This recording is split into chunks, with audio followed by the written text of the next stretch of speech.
just to keep track accordingly. And I'll drop that email here in a moment. And a recording of today's webinar will be available after. And we do have some handout to follow along with that I'm going to drop here in the chat. You can access from that Dropbox if you'd like to follow along. It's found there in the chat. We will save time at the end for questions. So if you do have anything time sensitive, please feel free to drop that in the chat. Otherwise, we will save some time at the end for some questions. And we'll get on to introducing our webinar presenter today. So Marie Stravlo, IOM CAE. Marie is the CEO of Avolo Solutions and the founder of Governance Gal, where she helps nonprofit boards strengthen governance, strategy, and sustainability. With more than 15 years of experience, Marie is known for her practical, systems-focused approach to board development, bylaws, and organizational alignment. She regularly advises boards and executive teams on how to lead with clarity and confidence. We're very excited to have her today, so I will go ahead and turn over the floor to her. Thank you so much, Cece. Well, everyone, thank you for joining today. I'm very excited to present this topic. Governance is one of the things that I love to talk about, so I hope you get some things out of this that are helpful to you, for you and your board. And I want to start out by saying I think everyone's here for a couple of reasons. Maybe your board is doing great and you want to know maybe the early warning signs of drift so that you can be proactive about stopping it before it becomes a problem. Or maybe you're here because your board is not doing so great and you want to know how to get them back on track. But who came today with popcorn hoping to hear about a good scandal? Anybody?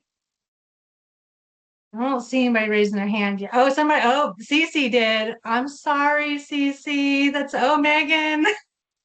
I'm sorry. I have no scandals for you today. We are going to be talking about what to do before we get to that part. That's a whole nother topic when we get to the points of scandals. So, but the point is that no matter which reason you came here for today, I do want you to hear me that boards do not lose their way overnight. It is the small choices over time that leads to them being astray. And so we're going to talk about how ethical drift begins, recognizing some of the early warning signs, and then we'll wrap up today with some tips towards the end that you can employ. And before we dive into the session too far, I want to talk about one of the handouts in the Dropbox that Cece has put together for us. It has a series of questions that complement the slides that we're going through today. And this will serve as a self-assessment. And so I'll pause throughout the session so that you can jot down some notes. So if you don't already, go ahead and pull that up and download that to your computer. It's a Word document. You can type along as we go. If you don't, if you're not able to, maybe you're joining by your cell phone and you're not able to download that, just grab a little scrap piece of paper and I'll be sure to ask the questions as we go along so that you can jot them down. So that by the end you've been able to reflect on, where your board's at and some areas that you can strengthen them. So everything we are talking about today is going to point back to the 3 fiduciary duties of a board. And these are going to serve as our Northern Star today. This is the baseline. And we want to think about this as like drift occurs when these duties are just slowly chipped away. And so to give you a quick refresher, the duty of care is a board making informed decisions. So an individual board member acts with diligence. They have attention, they have prudence, and examples of this are things like participating in discussion, preparing for, and attending meetings. Duty of loyalty is about placing the organization's interests above personal interests, avoiding conflicts of interest, and not using their position on the board for personal gain. And then finally, we have duty of obedience, and that's compliance with the organization's mission, its bylaws, the policies, and the laws of the land. And then, a board member, so kind of the foundation for today is that a board member should be able to fully comply with their fiduciary duties which, as we know, is the legal and their ethical obligations. And anyone that causes an impediment is behaving unethically. So just curious, in chat, tell me, where do you think the greatest risk of unintentional breaches are at? Would you say it's care, loyalty, or obedience?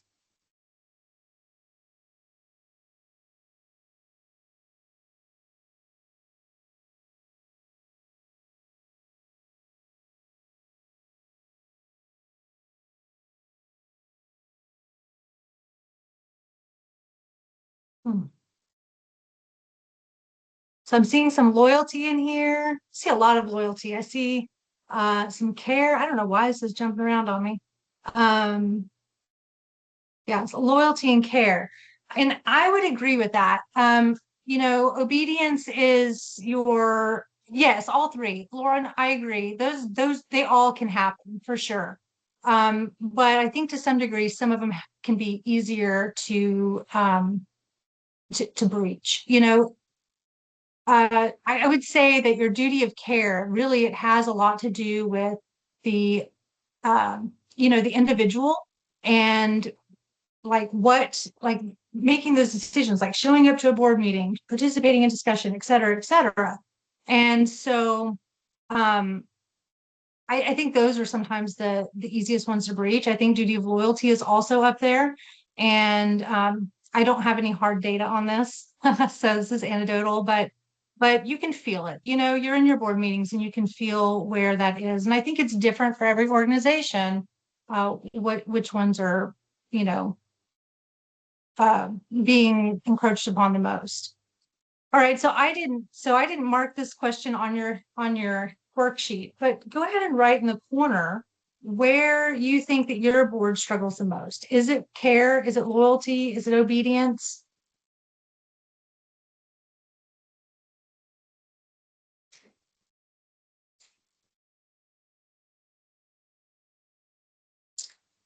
All right, so this image, let me get my little pointer on here. So this image, it shows a hiking trail in the distance, and I see that hiking trail kind of like right along there.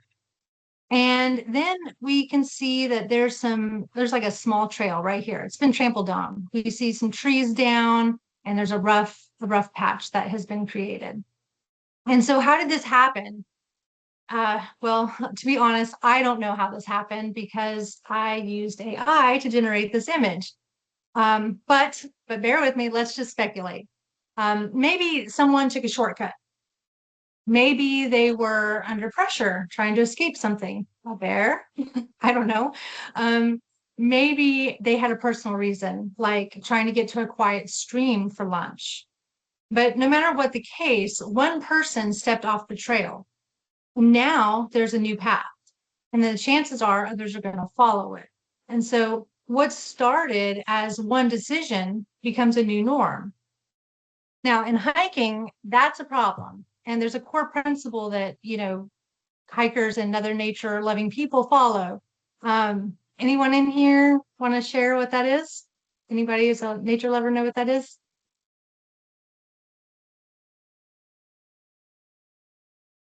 You can just toss that in the chat. Okay, I'll tell the answer because I'm not seeing it show up in chat yet. It's leave no trace behind, or it's just leave no trace is what it is. And so, in other words, yep, thank you, Kelly. So you stay on the path. You don't carve a new one, even if it seems harmless or faster. And some people just don't know about it though. And so they're not trying to be careless. They just don't realize what they've done. Uh, Now, think about that in a boardroom. So ethical drift doesn't just show up as like this big obvious breach or something that's super scandalous. I mean, sometimes it does, but not always. And it often starts with just one of those small choices. It's just a shortcut taken once, or a policy that's going to be bent just this one time. And it's something that's sometimes done with just good intentions, but it's outside the boundaries of what we're supposed to be doing. And then it becomes the new way, it becomes the new path, and then others are going to follow it. And then it just feels normal. And And then that's how the organizations get off track. It's just one step off the trail at a time. Um, is it Lee? Do you have a question? You have your hands up? I don't know if you can talk. You may have to put it into chat. Cece, do you know the answer? Do, can people come off mute? Yeah, Oh, microphones are disabled right now. okay. I think they just put up their hand by mistake. I see. Now I see that in chat. Thank you. Okay. All right. So on this slide, there are several concrete examples of what drift looks like in real life. And each one has a story behind it. And it's a seemingly reasonable decision that gradually moves the board from good governance. And so let's take term limit exceptions as an example. Let's have a volunteer and we'll call her Jane Fake. And Jane is performing extremely well. She's moving the needle in all kinds of ways. And so the instinct is let's keep her in that role. And at the surface level, that feels like the right choice. The organization is benefiting from someone who's committed, they're capable, and they're all the things that's making her awesome. But we have to look past that immediate benefit. And so I want to ask you, what are the long-term consequences of keeping Jane Fake in that role? Drop your answers into the chat.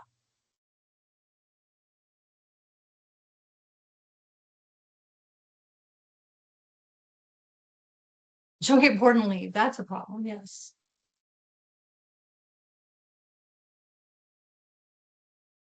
Yeah. And so when somebody gets bored and leaves, and you're left like, oh no, we haven't done any succession planning. Yeah. It gives too much power. It circles everything around her. Lack of diversity. I like that one. Yep. That's definitely true.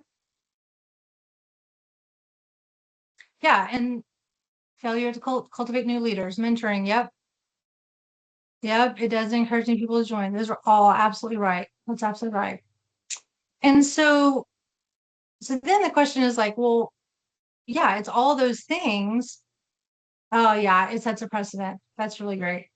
Yeah, so why is this unethical? Well, as we talked about in the first couple slides, is that our fiduciary duties um are our baseline. Well, then both obedience and care are being compromised here. And a lot of those examples that you gave are talking about that. So when the board overrides its own term limits, because it's helpful or it's convenient at that time, it's stepping outside that duty of obedience. And just as a reminder, the duty requires the board to follow its bylaws and policies. So letting Jane Fake stay in that role for just a little bit longer or just this once, it's replacing the organization's principles with whatever's immediate, whatever's convenient, whatever's happening right at this moment. And then it's also going to weaken the duty of care. And so you see extending someone's term indefinitely without weighing those long-term risks like succession needs or the loss of perspective means that the board isn't making future-focused decisions. So just curious, tell me what category, governance, finance, culture, transparency, presents the highest risks. Maybe there's a category not even listed on here, and I'd love to hear that too.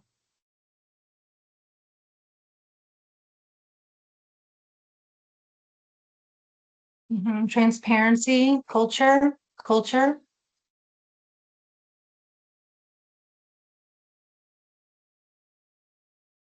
transparency.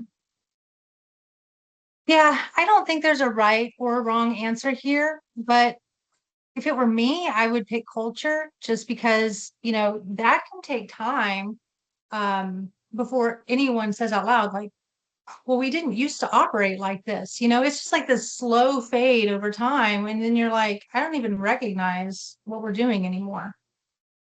So, yeah, all of them. That's true. Yeah, I don't think any, like I said, I don't think any of them are more important than the other or have any ranking, but all right. So on this screen, you're going to see a pattern, and each one starts with a when this, and that's a shortcut, an avoidance, a delay, something like that. And then you're going to see a just this once. And I'm sorry, it ends with a, then this will happen, which is a potential consequence that leads to a bigger challenge. So none of these are like begin with major failures. But every one of them has a potential downstream effect. And so I want to pause for a moment and let you read through these slippery slopes. And I'm going to pause. There's quite a few of them. Just give me a reaction when you're finished reading these.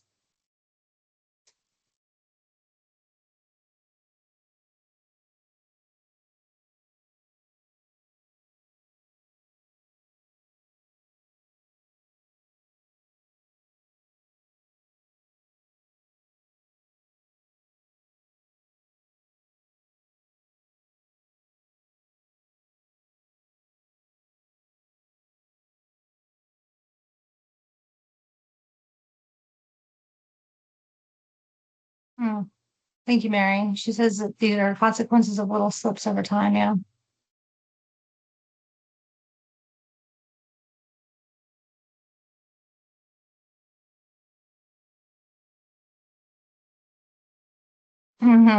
Yes, Megan.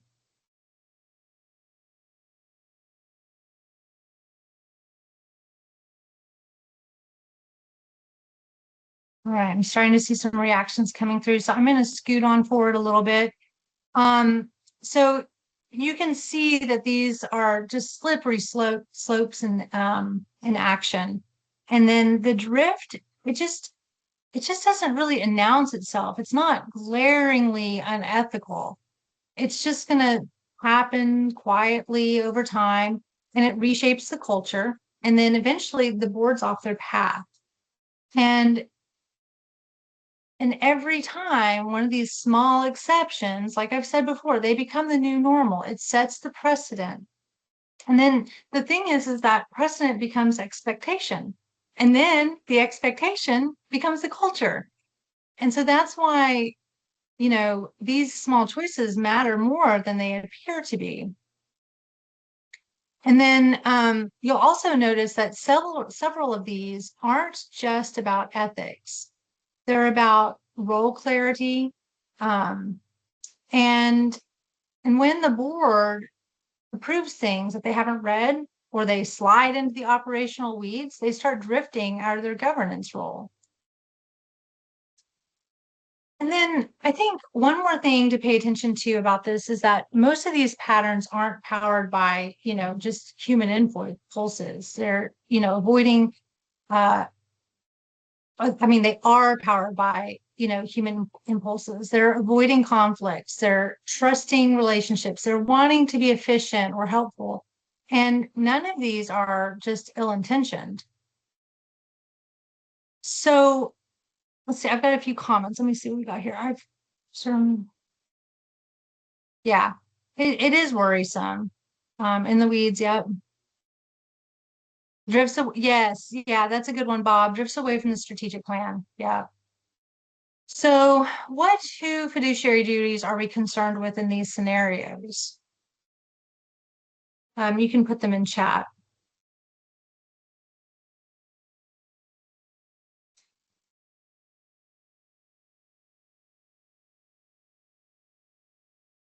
Your options are care, loyalty, and obedience.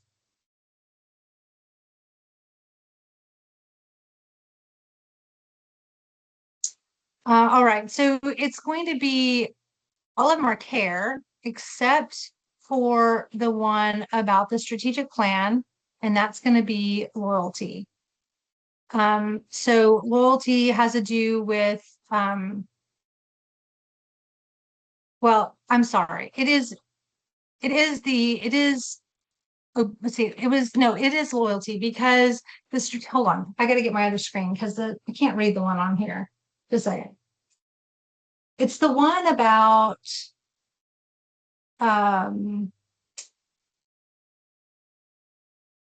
it's the one about the strategic plan. And so when somebody has a new idea, it's becoming their personal agenda. And so it's a little bit of a conflict. It is a conflict of interest because they're wanting to do what they think is best instead of what the collective group has thought was best. Okay. And I guess to some degree it could be obedience because the strategic plan is a governing document. And so when we start deviating from the strategic plan, then that's not appropriate either. So is there a slippery slope that resonates with you? It's possible that yours isn't listed here, and that's okay. But on your worksheet or your little scrap paper, go ahead and write that down. And I'll give you a moment to think about it. Just give me a thumbs up when you're finished, and I'll move on to the next slide.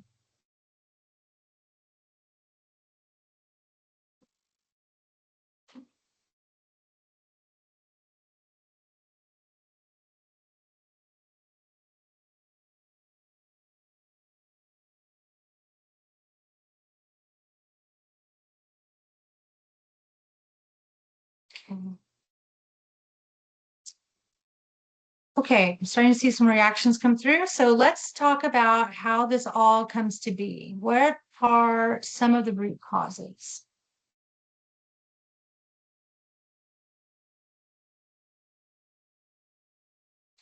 All right, so on the screen, these are the three terms that I find to be common pathways that boards take when their decisions start drifting away from good governance practices. First, we have realizations, and they are the mental story a board is going to tell itself to justify bending or overlooking a standard. And the problem is that once the board creates a justification, it becomes easier to reuse it and the boundaries just start to move quietly. And it goes like this. Here's an example. Contract year 1. We'll let this board member ignore the conflict of interest policy just this once. We need this type of service quickly. Then contract year 2 comes along. Well, we've already allowed it once, so allowing it again is just being consistent. And then we have contract year 3. And then at this point, changing it would cause drama. So let's not rock the boat. And then before you know it, there's a contract that's getting renewed year over year with a conflict of interest that hasn't been properly managed. Okay, going back to your worksheet, what rationalizations do you hear in your organization? Go ahead and write some of those down. I'll give you a moment. Be helpful if you can give me a reaction or a thumbs up.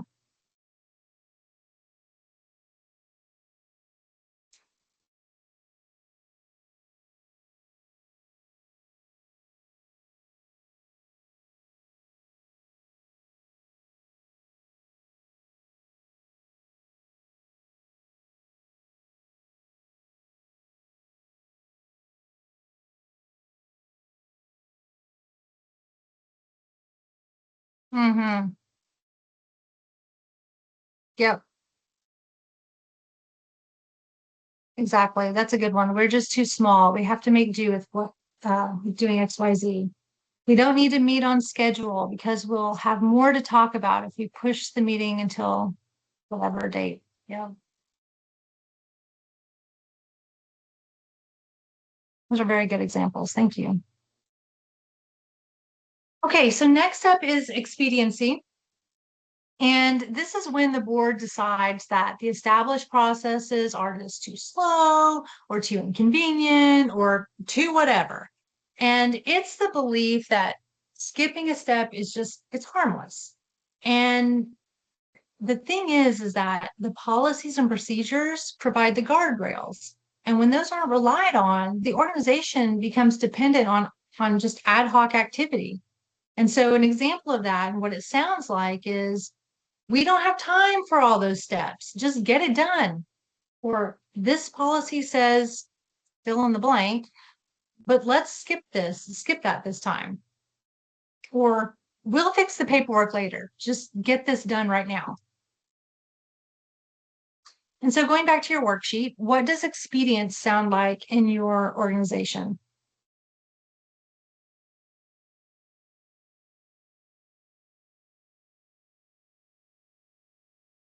Just write your thoughts down. Again, this is a self-assessment tool. So, just writing your thoughts and getting an idea of, kind of where the challenges are.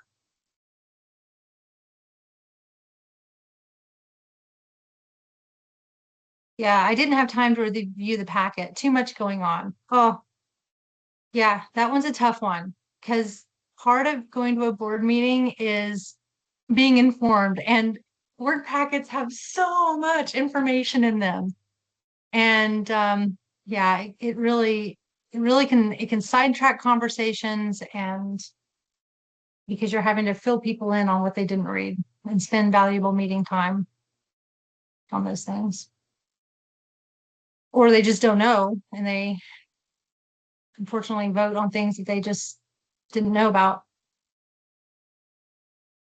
All right, so moving forward, we've got deference, and this is about letting who someone is matter more than what's true or what's right. And we're going to jump into that on the next slide.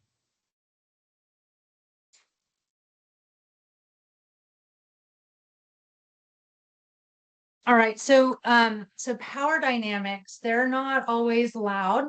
They're not always aggressive. Sometimes they are, but many times they're subtle. You'll feel them, but they're kind of like an undercurrent in the room, and they show up in who gets deferred to. And it's things like they're the dominant voice, they're long tenured, or they're just simply used to being the one who gets to speak first. And so when that happens, other directors are going to stay quiet. And then that silence means that the agenda topics aren't getting the scrutiny that they deserve. And then, we also have conflict avoidance, and conflict avoidance, reinforces all of this. And that's when the directors want to keep the peace, and they start holding back, and they soften their concerns, or they ignore the issues, or they're letting things slide. And then that type of silence becomes unethical, and because it's going to impede the board's ability to challenge assumptions and, ultimately protect the organization and where it's going in the future. And then we have emotional debt, and that's a power dynamic because good deeds are treated as a type of currency. The person who's given the most gains the most influence, because other people just feel obligated to them, and it's not always because they're qualified. Sometimes they are, but not always. And then we also have reciprocal favors, and those kind of operate in a similar way. It's the thing of like, you backed me, so I'll back you. And that creates private alliances. And those loyalties to each other create obligations that have nothing to do with the best interest of the organization. And we know that the duty of loyalty is about your loyalty is to the organization, not to each other. And then finally, we have jargon and acronyms, which can be gatekeeping tools. So if someone can't follow the language that we're talking about in the boardroom, those newer people are effectively shut out of the conversation. And that concentrates the power among the people who already know the lingo. And so I think this bottom line on the slide, it captures the outcome of all of this. It says drift thrives when questioning power feels disloyal. So when speaking up becomes socially costly, then the culture shifts, and then the decisions are going to, shift with it. Okay, so going back to your worksheet or your piece of paper or whatever you're using to keep your notes on, what power dynamics are influencing decisions in your organization?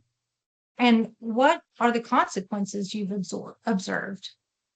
And I like that some of y'all are sharing them in the chat. Feel free to do that if you'd like.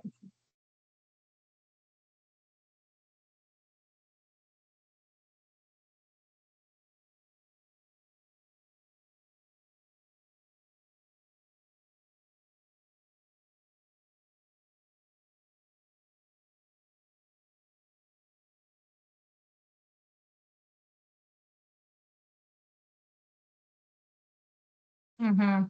Dominant voices and reciprocal favors.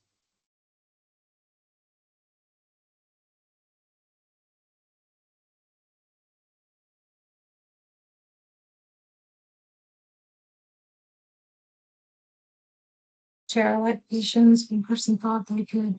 So it says chair-elect positions, one person thought they could get elected and they didn't. Mm-hmm. Conflict avoidance. Conversations held outside the room. Yes. I think that is an important one as well. And especially when they become decisions outside the room as well. You know, they've already made up their mind in their small group of people before they come to the board meeting. Or after the meeting, they're having conversations outside the board meeting. They didn't want to, you know, express their discontent with the idea in the meeting, but they'll definitely talk about it outside the meeting. Senior voices prevail. Yep. Yep. Thank you, Gall. That's very good. Okay. On the screen, this is talking about the, you know, the psychological patterns that that show up in groups. When a group is busy, they're tired, they're trying to keep things smooth, these tendencies are going to slide right into the driver's seat.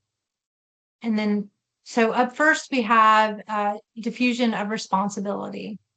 And this is when everyone assumes someone else is paying closer attention. This is going to look like approving something because the committee vetted it, or assuming legal would have flagged it. No one is intentionally being negligent, but the accountability becomes just diluted. They think somebody else has done it. And then we have groupthink. And groupthink values harmony, and people lean more towards being agreeable.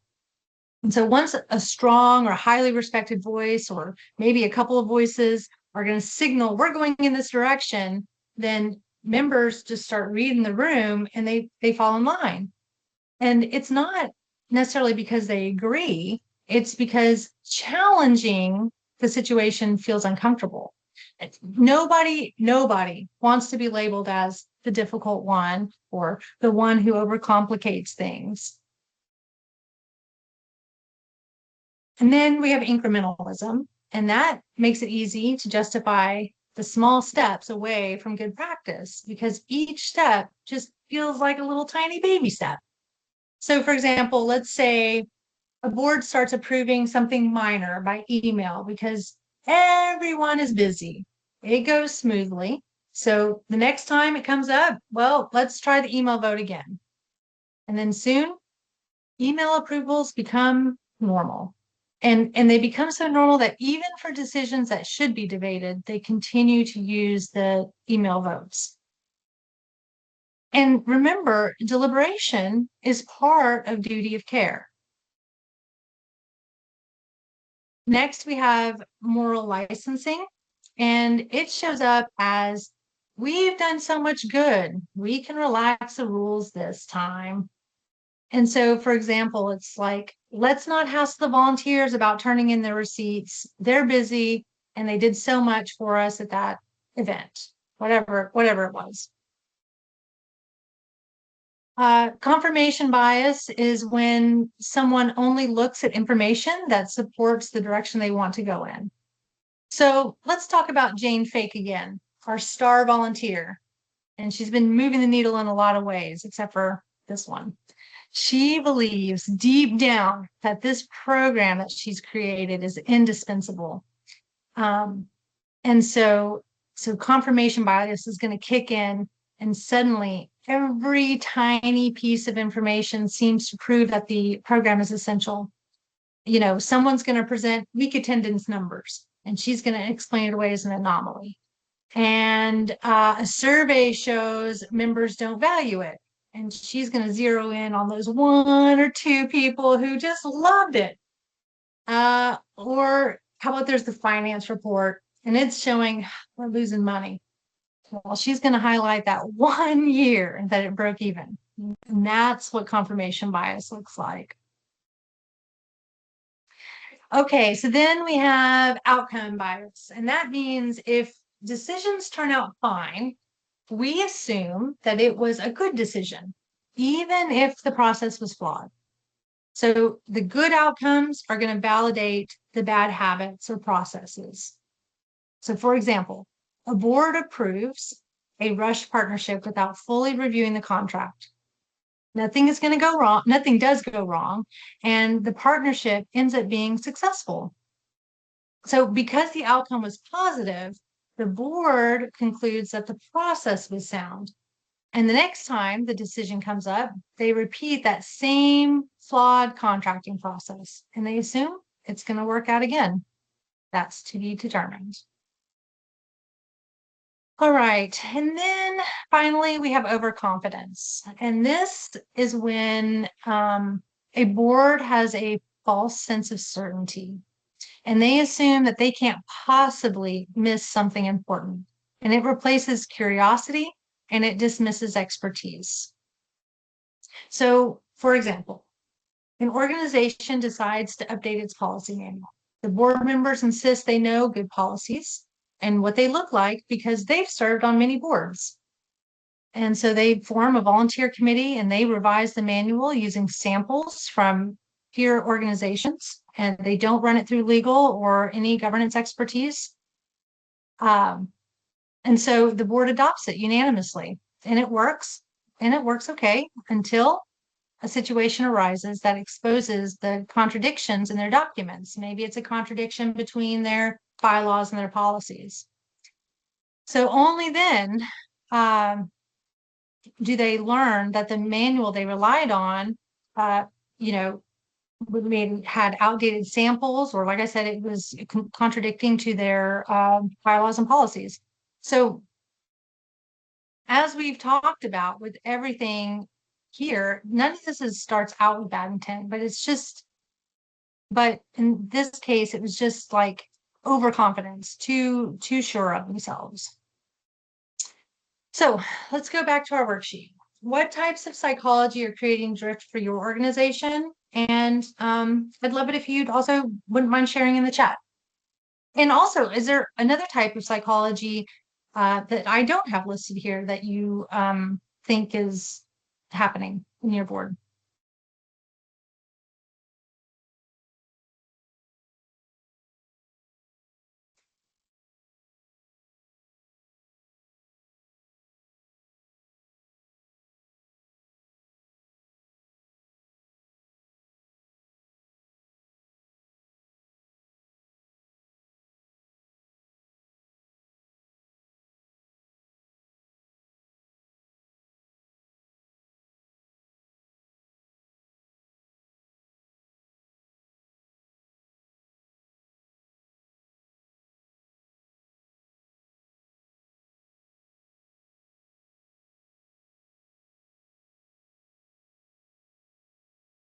All right, so let's move on to our next slide. I want to talk about finding the way back.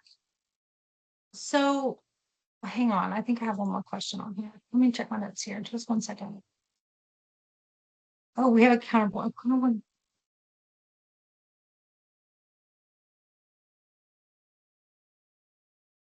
Yeah, there's a counterpoint to groupthink where someone casts themselves as a voice of dissent and then takes an outlier position consistently. Thank you for that one. Yeah. Any other thoughts on this slide? I'd love to hear them.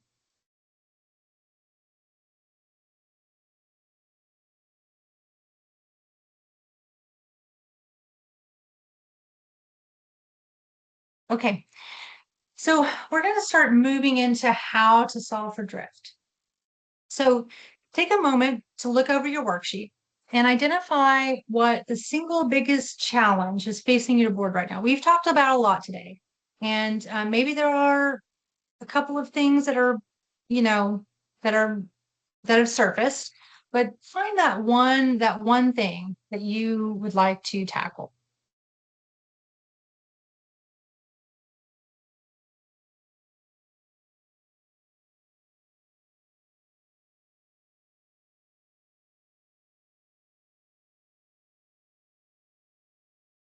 All right, so before we move on, I have a question. And if you have the slide notes, you don't get to answer this question. But for those who don't, what do you think the very first thing is that we have to do in order to fix this drift?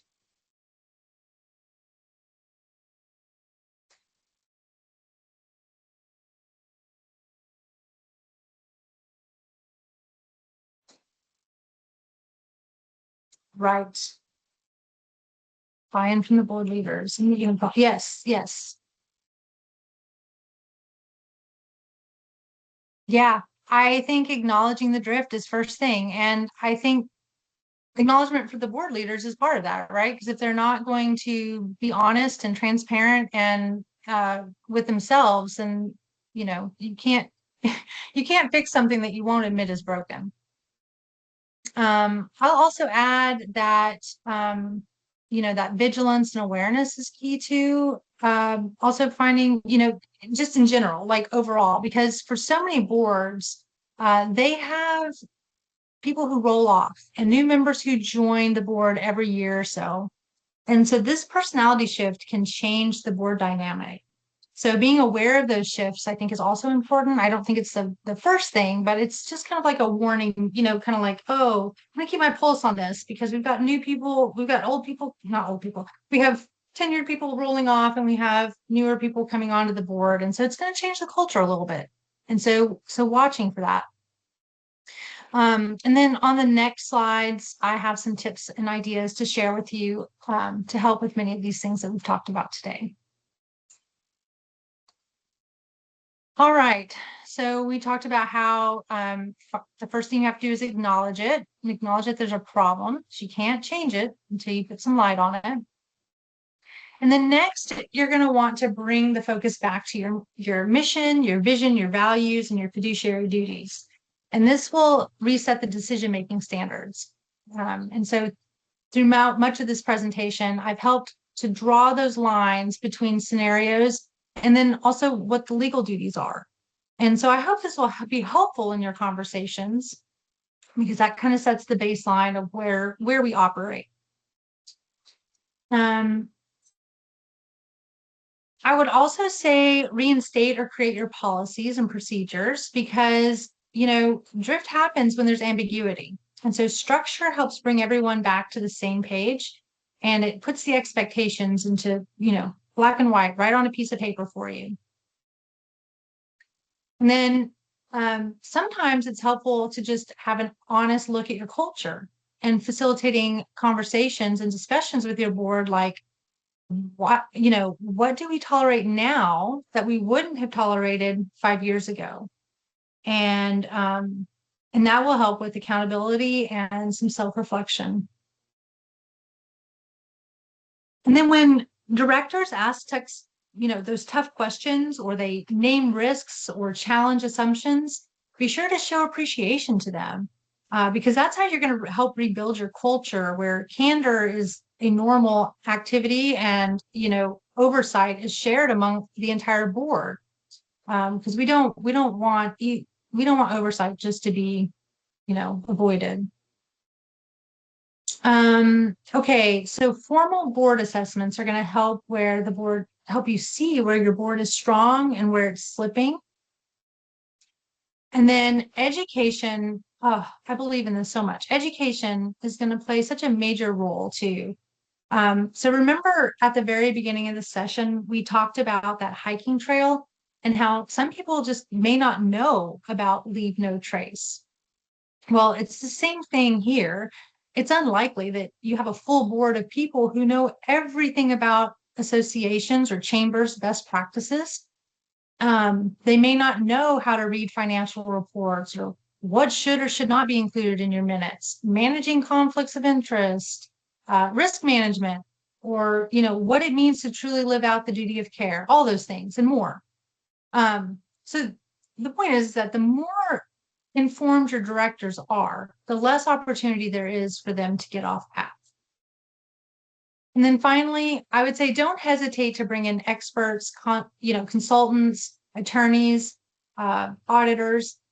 they can give the board a neutral view of what's really happening. And through consulting with them, you can help find a new way forward.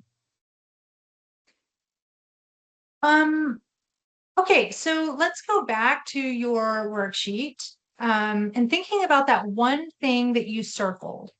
Which of these steps on the screen would help your board get back on track? So just take a moment to jot those down under your questions. On your worksheet.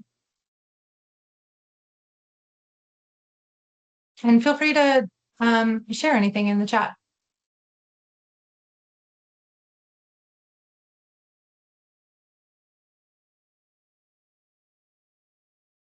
Conduct board assessments, great. Yeah, you can conduct board assessments, onboarding, when you onboard a board member, when after every board meeting, you could do it mid-year, twice a year, and you should definitely do it when they're leaving the board as well. So there's multiple times that you can do those board assessments. It just depends on what your intent is. Recentering.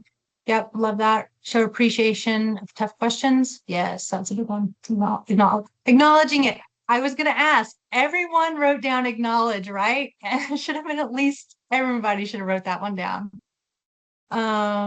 Educate and start board assessments. That's great. Thank you all for sharing your thoughts on that. All right. So, wait a minute. I jumped too far ahead. Okay. So I find that drift is felt most in the boardroom, and it's important to talk about this because this is where the decisions are made. And I want to start with this pre-meeting survey. And I really wish I could take credit for this because I think it's genuinely a brilliant idea. But this came from the president of one of my clients, Dr. Hawkins, and so I want to make sure I give credit to her. But I was very impressed by how well this worked. And this survey is issued with the board materials, and the directors are given a deadline to respond to the survey, usually a couple days before the board meeting. And the survey reveals three things. It shows who read the meeting materials. It highlights which agenda items need extra attention during the meeting. And then it identifies areas where staff or other volunteers need to gather additional information. And so through these insights are used to help facilitate the meeting, and they allow the board to make informed decisions. Now, on the second column, these are habits that help the board make informed decisions and help mitigate some of the things that we've talked about today. I didn't have enough room on this slide, but I would add two more. And that is set a limit on how many times someone can speak before they have another turn. And then also set time limits on how long someone can speak each time. And then in that final column, we have the minutes. And so it's important to have, formal motions and documenting the reason behind the decisions, because these are recording the board's intent. And this helps with accountability, and it helps everyone stay on the same page. Also, the board shouldn't be making informal decisions. I think we all know that, and especially about important things, because that can create ambiguity and is just a recipe for drifting. And then we also have noting the nay votes, and that's a best practice. Noting the nay votes is a best practice, but I also want to say that it's a gauge. So if you look back on your minutes and every motion says passed or passed unanimously, and you can't find any dissent, well, that's an indicator that your board may be too agreeable, it's conflict avoidant, or some may just feel safe that silence is safer than speaking up. And then the obvious, but sometimes ignored, read the minutes before approving them. They're a legal document, and approving them blindly is just a form of drift and, not good governance. So, all right. So thinking about your board meetings and going back to your worksheet, what steps or what nuggets off here does your board need to take to find their way back?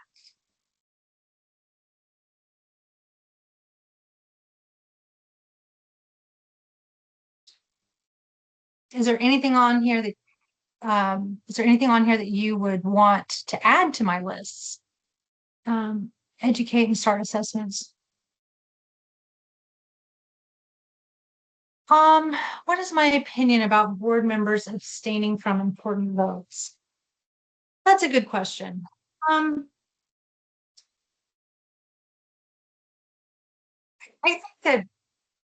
think I would ask back is this a habit of this board member who's doing this?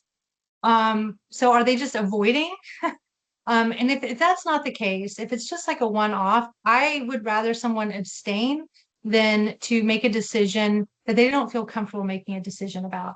Okay, so just avoiding, I think you should have a conversation with that board member about because they don't want to go on record. I think a conversation needs to be had with that board member in that instance. Yeah. Because they were brought onto the board to share their thought and to help bring the organization into a certain direction, whatever the strategic direction is, and follow the mission.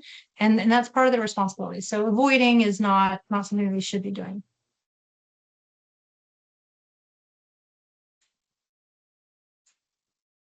Okay, so as we close out today, I just want to leave you with this. Ethical drift happens slowly. I've said that a lot today. And if you're not watching for it, it's more challenging to course correct. It's like a snowball or a slippery slope. The policies alone will not prevent drift. Culture alone will not prevent drift. And accountability alone will not prevent drift.